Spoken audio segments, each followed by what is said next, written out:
خطاب کے لیے دعوت دوں گا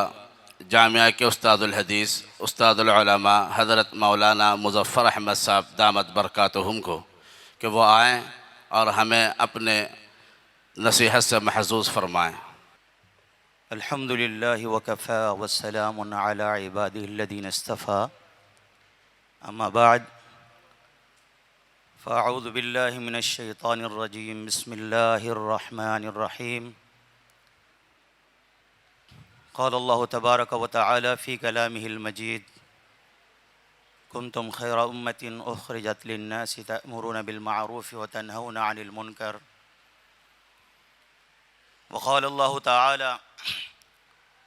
وَأَمَّا بِنِعْمَةِ رَبِّكَ فَحَدِّثْ۔ وقال النبی صلی اللہ علیہ وسلم بلغوا عنی ولو آیہ۔ وقال علیہ الصلاۃ والسلام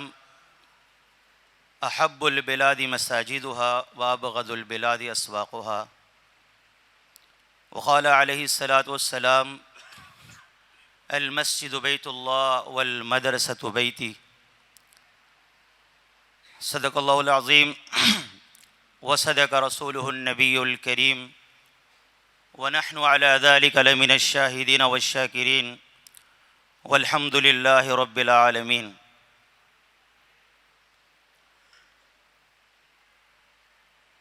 ہمارے جامعہ اشرفیہ حقانیہ کے شیخ الحدیث استاد العلماء فقیہ الامہ حضرت مفتی عبدالغفار صاحب زیدہ مجدہوم، استاد مکرم حضرت مولانا نعمت اللہ صاحب مدیر جامعہ اشرفیہ حقانیہ، استاد محترم حضرت مولانا محمد طیب صاحب زیدہ مجدہوم، اور اسی طرح دیگر سینئر اساتذہ کرام، میرے معاصر اساتذہ کرام، اور دور دراز سے آئے ہوئے مہمانان گرامی، عزیز طلباء، السلام علیکم ورحمۃ اللہ وبرکاتہ۔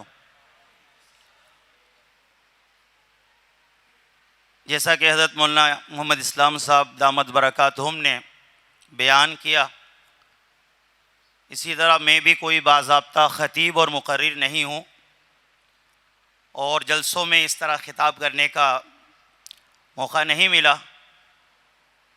لیکن ہمارے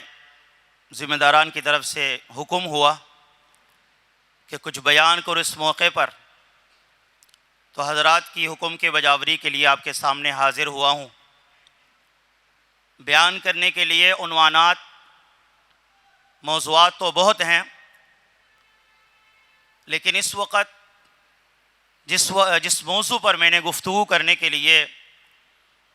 ارادہ کیا وہ ہے مدارس کی اہمیت اور ہماری ذمہ داریاں۔ مدارس کی اہمیت اور ہماری ذمہ داریاں، اس کے بالکل اگر ہم اساس میں جاتے ہیں تو سید الاولین والآخرین، خاتم النبیین، امام الانبیاء، محمد مصطفیٰ صلی اللہ علیہ وسلم نے جو پہلا مدرسہ قائم کیا تھا، سب سے پہلی اسلامی ریاست مدینہ منورہ کی مسجد نبوی میں صفہ صحن میں جو مدرسہ قائم کیا تھا، وہ ان تمام مدارس کی اساس اور بنیاد ہے۔ مدارس کی تاریخ، مدارس کی اہمیت، مدارس کی افادیت کا سلسلہ یہیں سے چلتا ہے۔ چنانچہ نبی کریم صلی اللہ علیہ وسلم نے حضرات صحابہ کرام رضوان اللہ علیہم اجمعین کو لے کر، ان کو اپنے تلمیذ بنا کر، اپنے سامنے زانو تلمس طے کروا کر، ان کو بٹھا کر رسول اللہ صلی اللہ علیہ وسلم نے جو ان کو علم و عرفان کا شربت پلایا، اور اس کا اثر جو پوری دنیا پر ہوا ہے، آج کیا اپنے کیا غیار سارے اس کے معترف ہیں۔ چنانچہ اگر ہم رسول اللہ صلی اللہ علیہ وسلم کے بعد سب سے بہترین طبقہ حضرات صحابہ کرام رضوان اللہ علیہم اجمعین کا طبقہ ہے، اور اس طبقے کے اندر اگر ہم ایک ایک شخصیت کا، ایک ایک جو ہے وہ صحابی کی زندگی اور ان کی قربانیوں کا اور ان کے کارناموں کا اگر ہم تذکرہ کریں تو ہر ایک کے لیے ایک ایک بڑی بڑی کتاب درکار ہے۔ لیکن ظاہر سی بات ہے کہ ہمارا دین اسلام ایک کامل اور مکمل دین ہے۔ رسول اللہ صلی اللہ علیہ وسلم کے ذات اقدس کے اندر وہ تمام تر اوصاف اللہ تبارک و تعالیٰ نے جمع کر دیے تھے جو دیگر انبیاء میں جو نہ وہ جزوی طور پر جو صفات جو نہ وہ پائی جاتی تھی، آپ علیہ السلام میں وہ کلی طور پر پائی جاتی تھی۔ اسی طریقے سے رسول اللہ صلی اللہ علیہ وسلم کے صحابہ کے اندر وہ رنگ اور وہ اثر جو نا وہ پایا گیا، اور جس کی وجہ سے دنیا نے جو نا ان سے سیراب کیا ہے۔ چنانچہ رسول پاک صلی اللہ علیہ وسلم نے حضرات صحابہ کرام کی ہر قسم کی تربیت فرمائی تھی، ہر قسم کی تعلیم فرمائی تھی۔ چنانچہ اس تعلیم اور تربیت کا اثر اور نتیجہ یہ ہوا کہ کوئی جو نا وہ صدیق اکبر بن کر سامنے آیا، کوئی عمر فاروق رضی اللہ تعالیٰ عنہ بن کر سامنے آیا، کوئی جو نا عثمان غنی کے سامنے رضی اللہ تعالیٰ عنہ کے طور پر سامنے آیا، کوئی حضرت علی مرتضیٰ رضی اللہ تعالیٰ عنہ کے طور پر سامنے آیا، عشرہ مبشرہ کے طور پر سامنے آیا، اصحاب بیت رضوان والے کے طور پر سامنے آیا، اصحاب البدرین کے طور پر سامنے آیا، اور اسی طریقے سے علم و فضل کے اعتبار سے، اور اسی طریقے سے تبلیغ کے اعتبار سے، اور اسی طریقے سے میدان جہاد کے شہ سوار کے اعتبار سے ایسی ایسی نمایاں شخصیات جو نا اللہ تعالیٰ نے جو نا اس دنیا کو عطا فرمایا۔ رسول اللہ صلی اللہ علیہ وسلم کی یہ سب محنتوں کی بدولت یہ سب کچھ اس امت کو حاصل ہوا ہے۔ اگر ان قربانیوں کا ہم ایک اجمالی جائزہ اور خاکہ آپ کے سامنے پیش کریں تو آج کے دن کے مناسبت سے آج ہم ختم بخاری کی تقریب میں موجود ہیں، اور ختم بخاری شریف، مسلم شریف، ترمذی شریف، ابو داؤد شریف، نسائی شریف، ابن ماجہ اور دیگر کتب حدیث کا ہم اگر تصور کریں کہ یہ علم کا ذخیرہ جو ہے وہ ہم تک یہ کیسے پہنچا ہے، تو اس حوالے سے رسول اللہ صلی اللہ علیہ وسلم کے ذات گرامی کے بعد جو سب سے بڑا طبقہ ہے کہ جن کی محنتوں اور قربانیوں کے بدولت آج یہ دین ہم تک پہنچا ہے، اور جس کے اساس جو نا قرآن کریم اور احادیث مبارکہ ہے۔ حضرت ابو ہریرہ رضی اللہ تعالی عنہ کہ ان کے کیا شان اور ان کی کیا شخصیت تھی، علماء کرام بخوبی جانتے ہیں۔ علم حدیث کے طالب علموں کو معلوم ہے کہ حضرت ابو ہریرہ رضی اللہ تعالیٰ عنہ کو اللہ تبارک و تعالیٰ نے علم حدیث کی نسبت سے کون سا کیا مقام اور کیا رتبہ عطا فرمایا تھا۔ حضرت عبداللہ ابن عباس رضی اللہ تعالیٰ عنہ کو اللہ تبارک و تعالیٰ نے کیا مقام عطا فرمایا تھا، ان کے جہد اور ان کے قربانی کا ایک داستان ہے۔ حضرت عبداللہ ابن مسعود رضی اللہ تعالیٰ عنہ کہ جن کی روایات اور دلائل کو اکثر حضرات فقہاء کرام اپنی جو نا وہ مسائل کے جو نا وہ دلیل بناتے ہیں۔ تو کہنے کا مقصد یہ ہے کہ مدرسہ صفہ، اس مدرسے نے امت کو وہ رجال دیے ہیں، امت کو وہ قیمتی جواہر دیے ہیں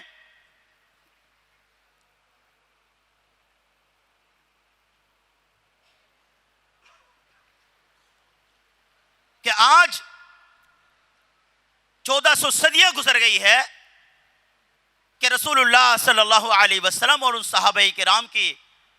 محنتوں کا ثمر سے ہم جو نا مستفید ہو رہے ہیں، اور یہ سب کچھ جو آپ کے سامنے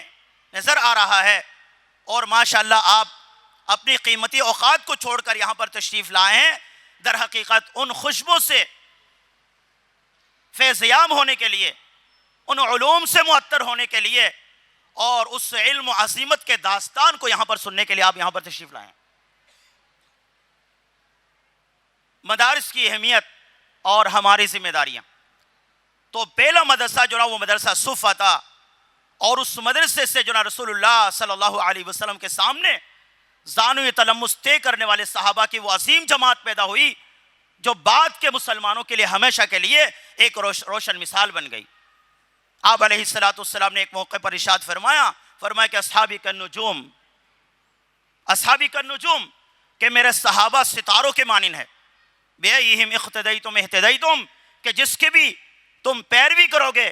جس کے تم جو اتباع کرو گے تم ہدایت پاؤ گے۔ تو ہدایت کے ستارے جو یہ کیسے نمودار ہوئے؟ در حقیقت رسول اللہ صلی اللہ علیہ وسلم کے محنت اور مدارس کی جو افادیت اور اہمیت کا یہ واضح مثال ہے۔ اسی مدرسے سے اسلام کے سالار بھی پیدا ہوئے۔ حضرت خالد بن ولید رضی اللہ تعالیٰ عنہ اس مدرسے کا طالب علم تھا۔ حضرت ابوبکر صدیق رضی اللہ تعالیٰ عنہ افضل الخلائق بعد الانبیاء، ابی بکر صدیق رضی اللہ تعالیٰ عنہ اس مدرسے کا طالب علم تھا۔ حضرت عمر فاروق رضی اللہ تعالیٰ عنہ جو حق اور باطل کے درمیان جو وہ تلوار کی جو مثال تھی، حضرت عمر فاروق رضی اللہ تعالیٰ عنہ اس مدرسے کے طالب علم تھے۔ اسی طریقے سے حضرت علی رضی اللہ تعالیٰ عنہ، حضرت عثمان رضی اللہ تعالیٰ عنہ، دیگر صحابہ کرام۔ یہ ایک شخصیت نہیں ہے بلکہ ان کی زندگی جو ایک بڑی بڑی کتابیں ہیں۔ کس پہلو کو بیان کروں، کس پہلو کو اجاگر کروں کہ اس حیثیت سے کہ وہ کفار کے سامنے شمشیر برات ننگی تلوار بن کر سامنے آئے اور باطل کو مٹھا کے رکھ دیا۔ ان کے زہد کا تذکرہ کروں، ان کے تقوی کا تذکرہ کروں اور ان کے علمیت کا تذکرہ کروں تو میرے اندر اتنی بساط نہیں ہے کہ میں ان کو احاطہ کر سکوں۔ قصہ مختصر یہ ہے کہ وہ بہترین جماعت رسول اللہ صلی اللہ علیہ وسلم کے محنت سے جو تیار ہوئی تھی، وہ در حقیقت وہ پہلا مدرسہ صفا کے فیض یافتگان تھے۔ آج ہمیں یہ بات کہتے ہوئے خوشی محسوس ہو رہی ہے، فخر محسوس ہو رہا ہے کہ ہم مدارس کے علماء کا، طلباء کا اور علم دین سے محبت کرنے والے عامت المسلمین، ہم جو اس کی طرف اپنے آپ کو نسبت کرتے ہوئے خوشی اور فخر محسوس کرتے ہیں اور ان کے نقش قدم پر چلنے کو اپنے لیے سعادت سمجھتے ہیں۔ یہ سلسلہ یہاں ختم نہیں ہوتا ہے، پھر یہ سلسلہ آگے بڑھا اور پوری دنیا کے اندر یہ مدرسہ صفا مثال بنی۔ اگر بخارا ہے تو وہاں پر بھی مدرسہ قائم ہوا، سمرقند ہے وہاں پر بھی مدرسہ قائم ہوا، اندلس ہے وہاں پر بھی مدرسہ قائم ہوا، ہند ہے وہاں پر بھی مدرسہ قائم ہوا، سندھ ہے وہاں پر بھی مدرسہ قائم ہوا، ایران ہے وہاں پر بھی مدرسہ قائم ہوا، توران ہے وہاں پر بھی مدرسہ قائم ہوا۔ سارے روز زمین کے اندر اس مدرسے کے وہ فیض کی وجہ سے پورے مدارس کے جال بچھ گئے ہیں۔ الحمدللہ الحمدللہ، یہ رسول اللہ صلی اللہ علیہ وسلم اور حضرات صحابہ کی محنتوں کا ثمر ہے، اور جس کی وجہ سے اسلام سے جلنے والے، اسلام کے راستے میں رکاوٹیں کھڑے کرنے والوں نے جتنی سازشیں کی ہیں، ان مدارس کے فیض یافتگان ان کے سامنے سد سکندری بن گئے اور ان کو اپنے مقاصد میں کامیاب ہونے نہیں دیا انہوں نے۔ چنانچہ خاص طور پر بر صغیر پاک و ہند کے اندر جب انگریز نے یہاں پر اپنا سکہ جمانے کی کوشش کی، اپنے مذہب کو یہاں پر ترویج دینے کی کوشش کی، مسلمانوں کو یہاں پر ذلیل اور خوار کرنے کی کوشش کی اور مسلمانوں کی حاکمیت پر قبضہ کرنے کی انہوں نے کوشش کی، تو اس کے نتیجے میں سب سے بڑا طبقہ جو ان باطل کے سامنے سینہ پھیلا کر سامنے آیا، سینہ چلنی کرنے کے لیے سامنے آیا اور اپنے آپ کو تختے دار پر لٹکانے کے لیے، لٹک جانے کے لیے سامنے آیا، وہ مدارس کے علماء، مدارس کے طلباء، مدارس کے فیض یافتگان تھے۔ آج الحمدللہ یہ بات تاریخ کے اندر ایک انمٹ نقوش کے طور پر نمایاں ہے کہ بر صغیر پاک و ہند کے اندر خاص طور پر ام المدارس علماء دیوبند اور دیوبند کے فیض یافتگان، اور اس سے اگر آگے چلیں گے حضرت شاہ ولی اللہ محدث دہلوی رحمۃ اللہ علیہ، حضرت سید احمد شہید رحمۃ اللہ علیہ، حضرت شاہ اسماعیل شہید رحمۃ اللہ علیہ، حضرت امداد اللہ مہاجر مکی رحمۃ اللہ علیہ، حضرت مولانا مفتی رشید احمد گنگوئی رحمۃ اللہ علیہ، حضرت مولانا قاسم نانوتوی رحمۃ اللہ علیہ، حضرت شیخ العرب والعجم حضرت مولانا سید حسین احمد مدنی رحمۃ اللہ علیہ، ان سب کی یہ محنتیں تھی کہ اہل ہند سے، اسلامیان ہند سے ایمان کو چھیننے کے لیے، ان کی عزت و ناموس کو چھیننے کے لیے، ان کے وطن کو چھیننے کے لیے، ان کے غیرت کو چھیننے کے لیے جو یہاں پر انگریز آئے تھے وہ انگریز جو ہے نا الحمدللہ اب یہ تاریخ کا حصہ ہے، وہ یہاں سے ناکام اور نامراد ہو کر گیا ہے، اور ایسا ناکام ہوا ہے اس کے نتیجے میں پاکستان وجود میں آیا۔ ان کی ناکامی مسلمانوں کی کامیابی بن کر دنیا کے خطے کے اندر پہلی اسلامی ریاست پاکستان وجود میں آیا، اور الحمدللہ آج ہم اس پاکستان کے اندر اپنی عزت، آبرو، حریت کے ساتھ اس میں جی رہے ہیں۔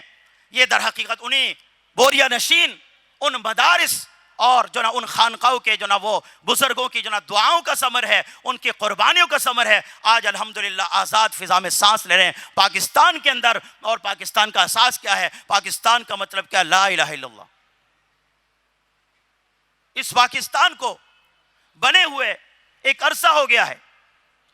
لیکن یہ ایک بدقسمتی کی بات ہے کہ پاکستان اپنے اساس پہ ابھی تک قائم نہیں ہو سکا۔ یہاں پر اسلام اور شریعت اور اللہ کا قانون یہاں پر نافذ نہیں ہو سکا۔ یہ ہماری جو نا قومی اور اجتماعی کمزوریاں ہیں، یہ ہماری اجتماعی کمزوری، ہمارے جرائم ہیں، اللہ تعالی ہمیں معاف فرمائے۔ لیکن الحمدللہ اس بے دینی کے ماحول کے اندر، اس اغیار کے سازشوں کے درمیان، اس فحاشی اور عریانی کے سمندر میں یہ مدارس جو ہے، یہ دین کے جو نا وہ خوشبو اور گلاب بن کر جو نا وہ مدارس مہک رہے ہیں۔ یہ در حقیقت بالکل یعنی ان کے سامنے ایک دفاعی قوت بن کر یہ مدرسہ قائم ہے، اور باطل جتنے بھی کوشش کر لیں، لیکن الحمدللہ آپ کو اس بات کا ایمان ہونا چاہیے، آپ کو اس بات کا اطمینان ہونا چاہیے کہ جب تک یہ مدرسہ قائم ہے اور قائم رہیں گے، انشاءاللہ ثم انشاءاللہ کبھی بھی یہود و نصارہ اور اس کے جو نا وہ زرخرید لوگ جو نا کبھی بھی اپنے منصوبے میں انشاءاللہ کامیاب نہیں ہوں گے۔ الحمدللہ یہ سلسلہ جاری و ساری رہے گا۔ مدارس کی اہمیت اور مدارس کی افادیت پر بیان کرنے کے بہت کچھ ہے۔ امام بخاری رحمۃ اللہ علیہ، آج آپ بخاری شریف کے تکمیل کے موقع پر آپ حاضر ہیں۔ امام بخاری رحمۃ اللہ علیہ کون تھے؟ وہ کسی مروجہ اسکول، کالج، یونیورسٹی کے سرکاری ادارے کے پڑھے ہوئے نہیں تھے، وہ مدارس کے فیض یافتہ تھے۔ امام مسلم رحمۃ اللہ علیہ کون تھے؟ امام ترمذی رحمۃ اللہ علیہ کون تھے؟ امام ابو حنیفہ رحمۃ اللہ علیہ کون تھے؟ امام شافعی رحمۃ اللہ علیہ کون تھے؟ امام ترمذی رحمۃ اللہ علیہ کون تھے؟ امام عبداللہ ابن مبارک کون تھے؟ یہ سارے کے سارے جو نا سلسلۃ الذہب اور مدارس کے فیض یافتہ تھے، اور الحمدللہ یہ مدارس قائم اور دائم رہے گا، اور یہ مدارس کے فیض جاری رہے گا، اور انشاءاللہ مسلمانوں کا ایمان بھی محفوظ رہے گا۔ یہ جو نا پاکستان بھی قائم رہے گا اور اسلامی ریاست کے طور پر قائم رہے گا۔ یہی ہماری تمنا ہے، یہی ہماری آرزو ہے۔ اور آخری بات کر کے آپ کے سے اجازت لینا چاہوں گا، وہ ہے ہماری ذمہ داریاں کہ جو مدارس قائم ہے اسلامی ملک کے اندر، اسلامی شہر کے اندر، اسلامی بستی کے اندر، تو یہ مدرسہ کیسے قائم ہوا، یہ مدرسہ کیسے چلتا ہے، اس کی ضروریات کیسے پوری ہوتی ہے، اس کے جو نا وہ کیا کہتے ہیں مسائل کیا ہیں، تو یہ آپ مجھے بتائیے۔ اس کو پر غور کرنا اور اس کے لیے سوچ و بچار کرنا، غور و فکر کرنا، یہ کس کی ذمہ داری ہے؟ کیا یہ یہود و نصارہ کی ذمہ داری ہے؟ کیا یہ حکومت وقت کی ذمہ داری ہے؟ یا ان مسلمان عامۃ المسلمین جو اسلام سے والہانہ محبت رکھتے ہیں اور اپنے کلمہ کے لیے تن من دن کی قربانی دینے کے لیے تیار ہیں، اور اپنے بچوں کو جو نا عالم دین اور حافظ قرآن بنانا چاہتے ہیں، کیا ان کی ذمہ داری ہے یا جو نا اور کسی طبقے کی ذمہ داری ہے؟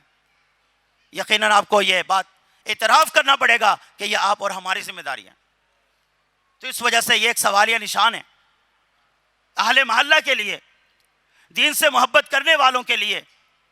دین کے ساتھ لگاؤ رکھنے والوں کے لیے یہ ایک سوالیہ نشان ہے کہ ان مدارس کو جو نا وہ جاری و ساری رکھنے کے لیے، اس مدارس کے فائدے کو جاری و ساری رکھنے کے لیے، اس مدارس کے تعلیم کو جاری و ساری رکھنے کے لیے میں نے کیا کردار ادا کیا ہے، میں نے کتنا حصہ ڈالا ہے، میری کیا ذمہ داری بنتی ہے؟ کیا میری ذمہ داری صرف اتنی ہے کہ مسجد میں نماز پڑھنے کے لیے حاضر ہو جاتا ہوں؟ کیا میری ذمہ داری صرف یہاں تک ختم ہو جاتی ہے کہ میں نے اپنے بچوں کو مدرسے میں داخلہ دلوا دیا، کہ مولانا صاحب کو بلا کر کے ایک دعوت کھلا دی؟ کیا یہاں سے ہماری ذمہ داری ختم ہو جاتی ہے؟ تو یقیناً آپ کو کہنا پڑے گا اس سے ہماری ذمہ داری ختم نہیں ہوتی ہے۔